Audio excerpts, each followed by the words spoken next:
Hello and welcome to the Collect Your Life Incorporated podcast.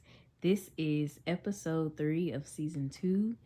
Our episode today is Dating After Divorce. I am your host, Janessa A. Henderson, the CEO and founder of Collect Your Life Incorporated. I'm so glad you decided to listen to us. I'm so glad you decided to join us. So, as you're joining us, please make sure you go to our Facebook page, follow us, and share our page with people.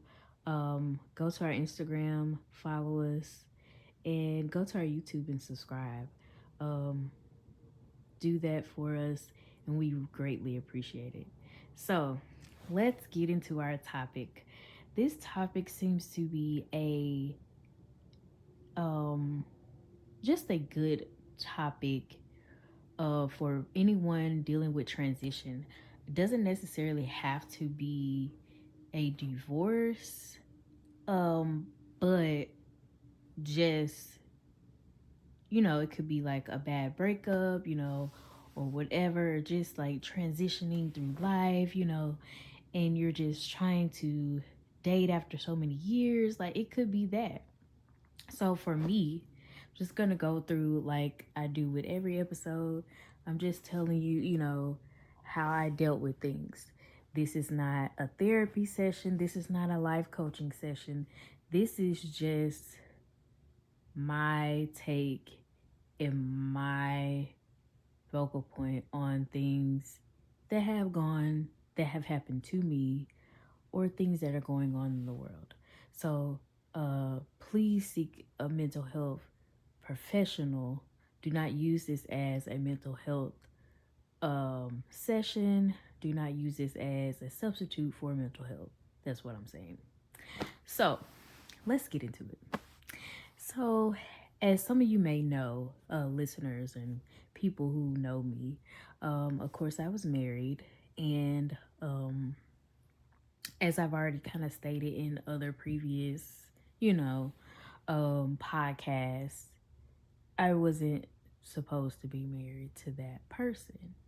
Um, which, God allows us free will. So I had the red flags and everything. And then I'm just giving you the backstory so it won't sound crazy like what I'm talking about. Like, what are you talking about? So basically, there were so many times we were just going through this cycle, like usually with abuse and anger, you like go through in a cycle of the same thing. And it was like I kept going through the same cycle, and I was like, I'm tired of these cycles. I'm just tired of these. Why I keep going through these cycles, Lord? So it's something about having a child. I don't know what it is about being a mother, but you're different. Okay, because you have this other human that looks up to you, especially if you have a girl first. So that's what I had, a girl first. And so that was like the light at the tunnel. I was like, nah, this not gonna happen. I gotta go ahead and sabotage, because I had been praying for a sign, y'all, for years. Okay, like most people say, a woman is already knows when she's ready to go before she leaves. Like I had been praying for a sign before my child was even conceived. Okay, but me trying to be the dutiful wife, I was like, well, let me try to just see, like, exhaust all options. Because I feel if I had left prematurely too, I would have came back, and it would have been, it would have been no point.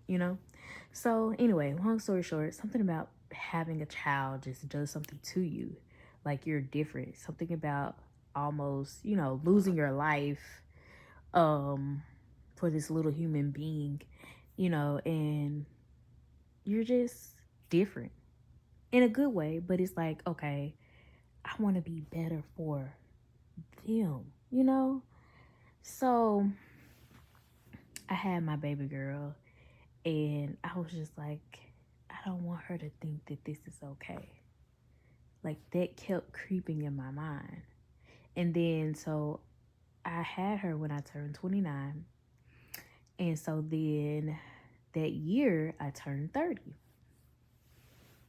Yeah, it's something about 30. 30 hits different, okay? Let's just say that, period.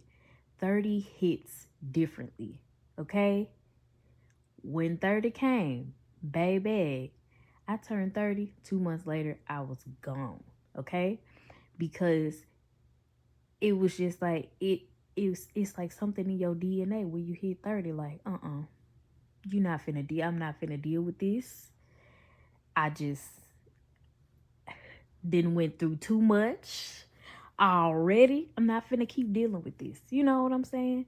So I was fed to the up, okay, all the way. And it was like time for me to go. Like the Lord kept giving me signs. I kept praying for signs and I was getting the sign over and over and over. It was like, I know God was like, now I know my child hear me. I know my child see me with these signs that don't give up. So, um, I left February of 2020. Okay. So, um, I knew it was over. It was no reconciliation because I knew the person that I was leaving. Um, there was no room for nothing else. I had even mentioned counseling. I had mentioned all these things to them. So I knew that it was no reconciliation. So I knew when I left, it was done. Like, firstly, my mind was made up, but I knew that there really wasn't gonna be any trying to get me back. Um, Not saying that I'm not a good catch because, baby, I I am. I'm actually too good. So that just I asked for peace. Like I prayed for peace during the course of the whole divorce process. And that's what the Lord granted me. Like where I didn't have to like be like, no, we're not, So just basically, I left February 2020 before the pandemic. Thanks be to God. Because, if I had been in quarantine, ain't no telling what would have happened. So, I'm kind of in this transition, I'm healing. Okay. So, like, I am, and not saying, and let me just say, I knew it was time for me to leave. Um, but I still had to heal. I had to grieve what just happened. Yes, I knew a month. I had red flags before getting married, a month before getting married, um, you know, and everything. But I still didn't think that I would be in this spot. I thought it was still going to, work out in my favor. Like it was gonna still work out. The Lord was gonna honor it. But again, the Lord had gave me a red flag and gave me a warning before destruction, basically. So,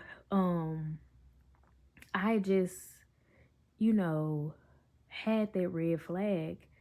And so I was like, I just feel like a failure. I had that feeling of failure, even though I, would rather be alone, be single by myself, doing it like glowing up, how like I have been.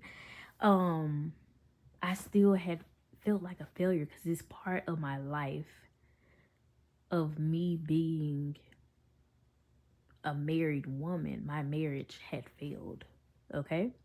So I had to grieve the former, and I had to also just grieve like the life I thought that I would have, like where I would be, at certain ages, and all the type of lifestyle, everything.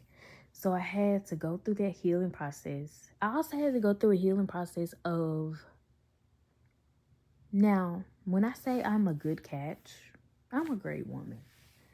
I say that because I am a career woman, but I'm still like going to cook and clean like my mom taught me what, like I'm still like a mixture. I try to be as try to find the balance in between that. I'm a woman of prayer. I'm gonna pray you through. Like I'm gonna pray, deliverance, all that. So I consider myself a good catch. Okay, I have good qualities. I'm funny. I'm crazy. I can be serious. I can be versatile. Okay, so another thing that I had to heal from was basically not feeling like I was the desire by my ex. Like he not once made it any indication that he wanted to reconcile or anything. He actually made it easier for me to heal. Um so that I could move on. I knew I didn't want to reconcile, and I knew that that wasn't God's will to reconcile.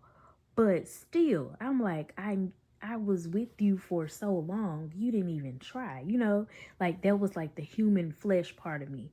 But on the spiritual side, I was like, he not gonna reconcile. He's this not who you supposed to be with anyways. It's like this, how you see in the movies, you have the angel, you have the different people talking to you or whatever. So like I have the natural side talking to me and the spiritual side talking to me. But my natural side had to heal. Like I knew in the spiritual, like, okay, he wasn't, and I knew that, that covenant needed to be severed. But it still didn't take the sting of like having actually been in a relationship with somebody and leaving, and that was it. You know what I'm saying? Like, not that, like I'm saying, let me make it clear, let me make it plain to the people. I did not want the man back at all. Not at one point. Don't want him back now. Don't eat. No, I wish him well in his life, and I hope that he is great and doing well, okay, and is a great father. Hope he continues to strive to be a great father to our daughter, okay, and co-parent with me, all right. That is all. I want to make it clear that I do not want the man back, but I'm saying in the healing process, I felt some type of way, you know? So I had to heal from that because I was like, wait, this wound is still open. It was like an open wound. Yes, I left. Yes, I knew it was time to go. I stayed past my expiration date. And just like some spoiled milk, I was still there, just spoiling myself. And so when I left, I was broken. Okay? Broken in pieces. Not just because of what was done to me, but because of how I had let myself go. So you are what you attract.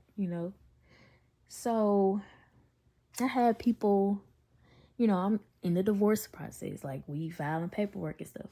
So I had guys approach me or whatever. And, I talked to different people, but I was attracting people who were broken because I was still not all the way fixed and healed, because I hadn't been truly fixed and healed. So I was like leaning on people or like just talking to people. And first thing, talking to people, when you're freshly divorced, it's weird. Okay. So you are used to being a wife, and talking to someone, talking to your, mate or partner so many times a day. Okay. When you're dating, this might not be the case. Okay. It could be, but it's not necessarily going to be the case. So when you go from being a wife, and it's not that you're not a wife at all, you're still a wife. You're just not that person's wife. You're a wife to someone else. Like you're called to be someone else's wife. So you're still a wifey material. So you still have that mindset, and that was me. I still had that I'm like expecting, and I was doing the most, like overextending myself to people, or a person that I was talking to, and it was not even like giving them basically husband treatment, and we wasn't even in, we was just dating. Like, I had to really, like, just talking to my therapist and talking to Jesus, I had to really get out of that mindset, because it was detrimental to me. Like, it was just setting myself up for heartbreak. So like, whenever you're going through transition, like a breakup, or you're going through a divorce, and you're like, you're ready to mingle, give yourself time to heal. Like, yes, with our divorce, it was prolonged because of COVID. Okay. So I left in 2020, and paperwork and stuff was filed, but it was like pushed back. The official divorce date didn't happen until July of 2021. Okay. So it's still a year. So legally, I was still married for, a whole year after I left.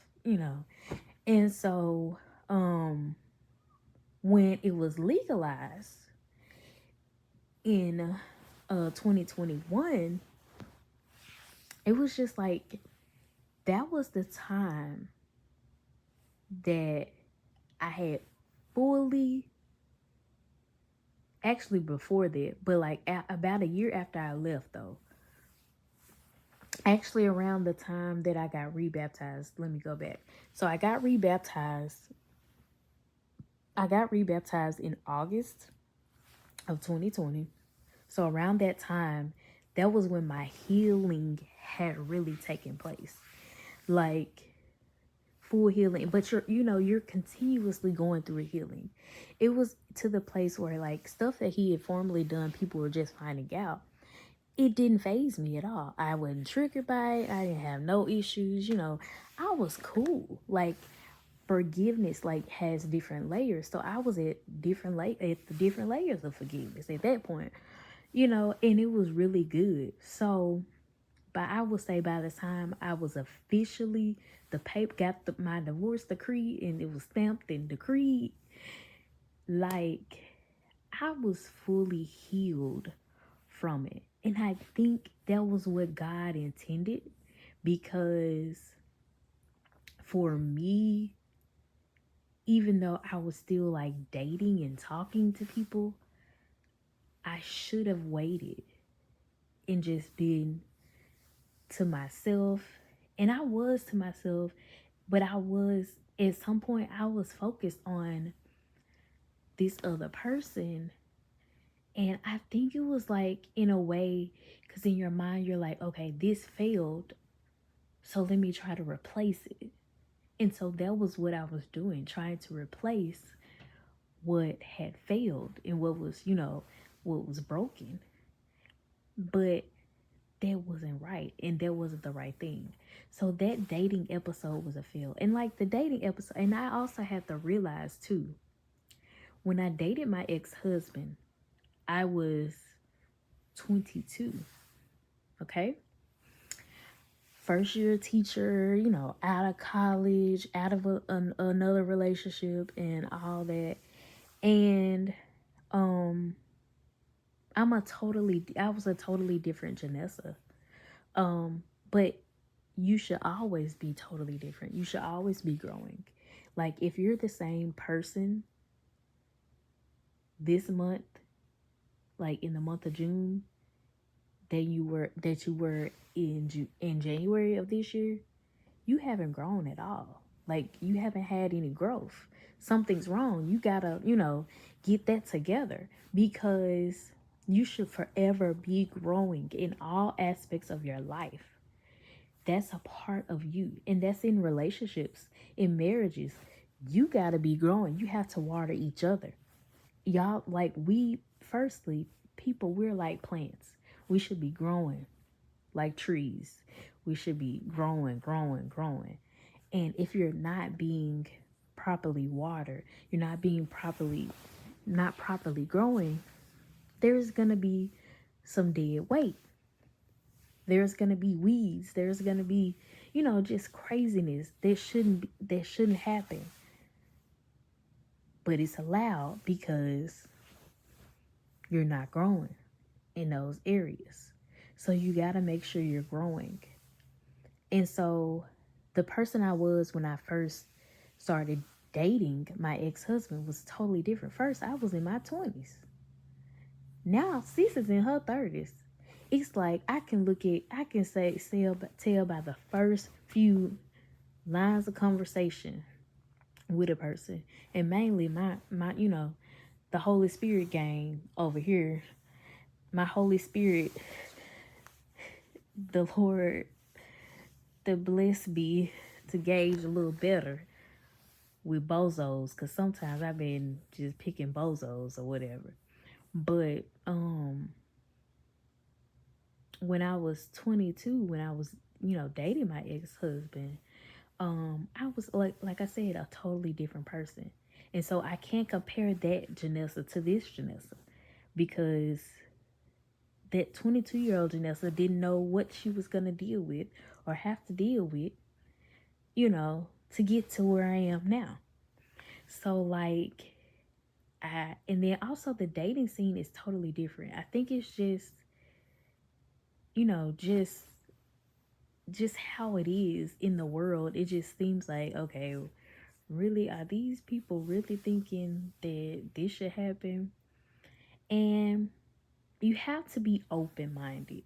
You have to also like not be on, like I said, I have to reiterate, do not be on like a a marriage mindset. Yes, if that is your goal to marry again, yes, that's not what I'm saying. Don't be do not idolize marriage, or do not like put that as your like, this is why I'm dating, Of course, we know that's why you're dating. You make those intentions up front. But you don't have to like continue like, or even treat that dating person. I had to learn how to date again, basically. So after being married, I had to learn how to be single. And like I even went to like different, singles events, and it was just like, okay, I'm enjoying my singleness. I am liking being by myself. Like, of course, I know that I'm supposed to be with someone at some point, but dating is good and it's nice to get to know people, and you got some duds out there, but you also can't give so much of yourself. I learned that it is just basically you're being just like how your day to day being led by the spirit. That's how your dating life should be. Like I already can tell by how the conversation starts. Like I was saying, how the conversation starts, how you text me. No, no, it's not gonna work. And a lot of times you know, we say guard your heart, but God will guard your heart. Like, because I'm such a giver, I was taken advantage of by someone I wouldn't even saying I was dating, but just, you know, what I guess what the kids say talking to, I don't know, whatever. But I was taken advantage of because they saw my heart and how big my heart is, and how I'm just a solid person, will be there, ride or die type of person, will ride and live, because we not dying, baby, we gonna live today, ride and live type of person. So I had to really, first I was guarding my heart, but then the Lord got me together. It was like, I'll guard your heart. You don't let that, don't let any past trauma cause you to miss what I have for you. Like, yes, and that's why I say after you get divorced, or even as you're in the process of divorcing, or even if you're in the process of just transitioning from, you know, an ex-boyfriend or whatever, and you're wanting to date, and you had a long extensive relationship, give yourself time to heal. Do not jump into anything. And I'm not saying I did, which I didn't, but just even the talking stage with someone, because you don't want to let yourself open yourself up and be, because you're being vulnerable, and then all of a sudden you have feelings, and then they have feelings supposedly, but then their actions don't show it. And that's another thing with this dating scene. It's like, make sure, like, back when I was 22, like, I don't recall, but it was just like different. But like, again, I'm at a different stage in my life. Like, I have a whole child. I have to think about the whole picture. Like, what what what's going on here? Like, what are we doing? Like, I'm not going to waste my time. And a lot of times, with when you're dating, it's like, some people, this their aim is to waste your time. So you have to be careful, you have to be strategic in this journey of dating after divorce, or dating after a transition, and being selective of who you give of your time, and who you give of yourself. Make sure that you are whole, because, again, anytime a breakup or divorce, there is a time where you need to just be still and be silent. Just really be in the presence of God. Um, don't even, talk to your friends and family, of course, but I wouldn't even like have somebody that you talking to or you're interested in, because it kind of taints, you know, what it taints what you're trying to achieve. And if you're just like, well, I don't want to talk to anyone right now, but maybe catch me in 6 months. If that person is for real about you, and if that's the person that's supposed to be with you, it's gonna happen, period. So I know for me, it just really it really depends on your own personal healing process. Like, how does that look for you? What does it look like for you? Like, are you really truly just sticking to yourself and just focusing, tunnel vision, focusing on the task at hand? Because that's what it all boils down to. And not idolizing marriage. Of course, if you believe you believe that you're supposed to be married, that's great. Walk in that. But you don't have to keep reminding people. You don't have to keep bringing it up. And I had to catch myself from doing that also. So you got to make sure that you know that there will be duds out here.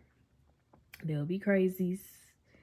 There'll be people like, no, that's not going to work. And there'll be inconsistent people who will show interest in you.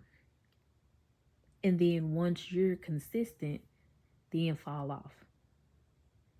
Those are flags from the beginning. Don't ignore the flags that you already, not even flags that you may not have seen before, but just don't ignore any red flags, because who has time for it? Make sure you're guarding yourself, and that you are, and when I'm saying guarding yourself, make sure you're healing, and that you are taking the time to heal and be set free from the shackles and the covenant that you were once in. Because this was a covenant.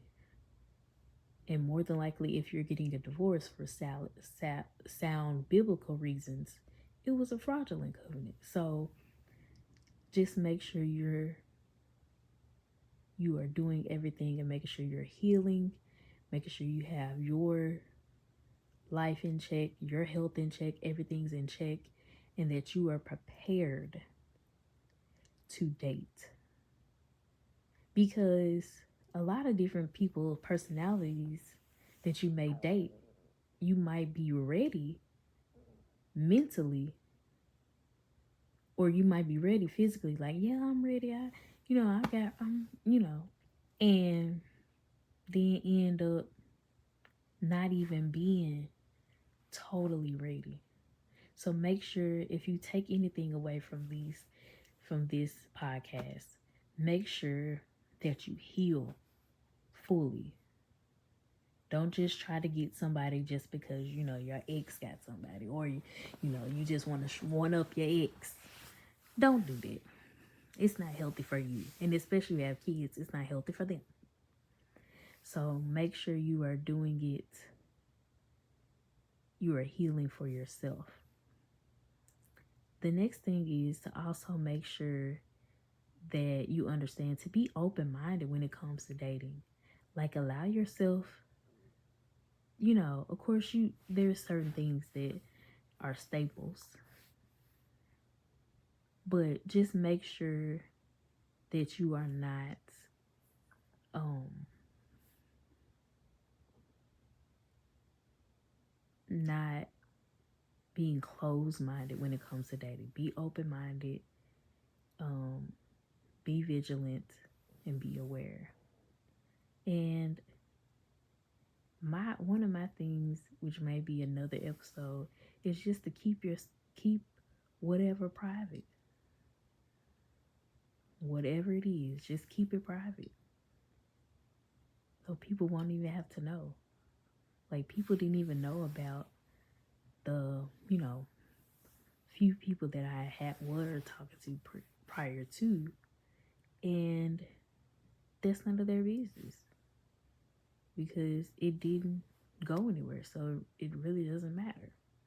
So you just make sure you're guarding your heart, make sure you're healing properly, make sure you're keeping it private, and just make sure that you are enjoying the time to be alone. If you're, coming from a divorce, make sure you're enjoying the time to be alone as well. I hope this episode helped you. I hope that you have some dating after divorce questions and advice. And make sure you reach out to us on Facebook or Instagram or YouTube and let us know how we can help. Thanks.